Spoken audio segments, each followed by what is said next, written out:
welcome to sunny San Diego. Thanks, man. That was amazing. Thank you. That performance was absolutely amazing.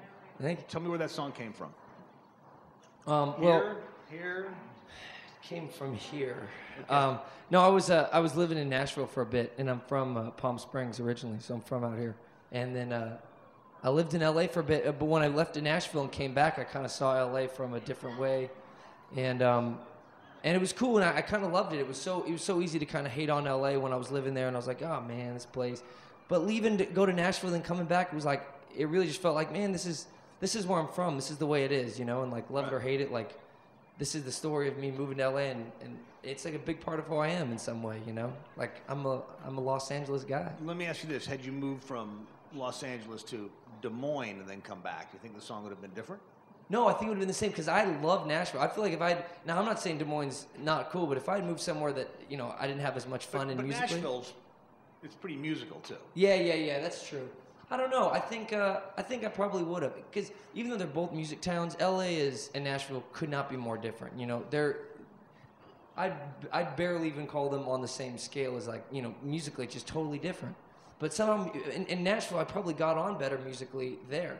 But something about coming back to LA, just the people in the streets and just the way of living and the pace, it was like, you know, maybe the parts of it I don't like or the parts of myself I don't like, but it's just there it is. That's the town that I kind of, you know, grew up in the business in, and there it is. You know, it's weird. So it is what it is. It is what it is. Even though I hate that expression. Okay, tell me about the charity thing that you've been doing. How does that work, and when did that start? I started that probably 3 or 4 years ago, maybe even more. Maybe it's been 5 or 6 years now. But it's called TH Books for Kids, and what it is, it's just an organization where we raise money for to, you know, help, you know, child literacy and to get books into kids' hands. So like after the Hurricane Katrina, we restocked a whole library. It took us a few years, but we restocked you know, children's hospitals, libraries, and you know, just different things. Like we have different requests come in. Like one time we had a request come in, and our teacher was like, "I just was a substitute teacher here, and now it looks like I'm gonna be a permanent teacher. I don't have money to buy books, and the school doesn't have any money to give it to me. You know, I'd really love some help from the charity." So it was like, we were able to give textbooks to all the kids. So it's that. Were kind you of a big stuff. reader when you were a kid? Did you, like, to the point where you didn't understand what was going on in the real world because you were? No, I really dug it, and I didn't, it wasn't even that way where I was like, you know, I needed to be pushed, and I really got into the programs at schools that was like, whoever reads the most books gets a free burrito Friday in the cafeteria, or whatever it is. Like sometimes you need that push, and then you're like, oh hell yeah, I'll get that burrito, and then you start reading, you're like, and now I'm a writer, and you know, both musically and just like a writer. I love doing that kind of stuff, and I love reading. Right. And sometimes I think kids need that push, and I feel bad for the kids that don't have the books around. And I don't know, I feel like it's kind of akin to like giving the fisherman the pole instead of the fish. You know, there's a lot of problems in each of our lives. We kind of handle them differently.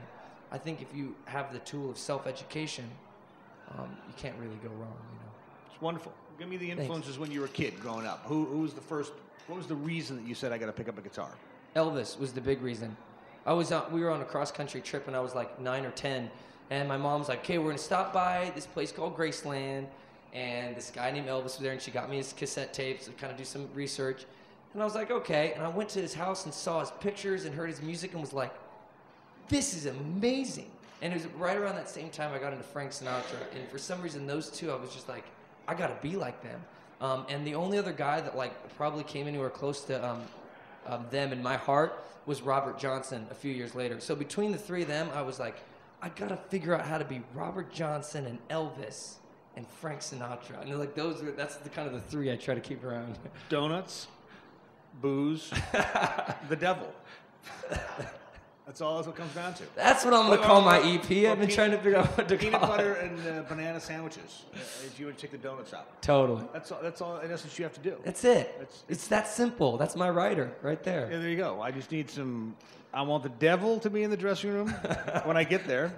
Make sure he's waiting, so he's pissed. And the booze, what was Frank Sinatra's favorite drink? Like bourbon or something, probably. So you want a bottle of bourbon, bottle of a devil in there, and bottle of a devil. Yeah, I want a bottle of devil. Peanut butter and banana sandwiches. And a bottle of peanut butter. Fried. That's where the inspiration really comes from. That's where that song comes from, actually. That's all it is. Yeah. Interesting. Thank you very much for swinging by and hanging out with us. Dude, thanks for having me, man. I appreciate it. Wonderful. Thank you very much. Wonderful performance, too. Thank you. Thank you very much.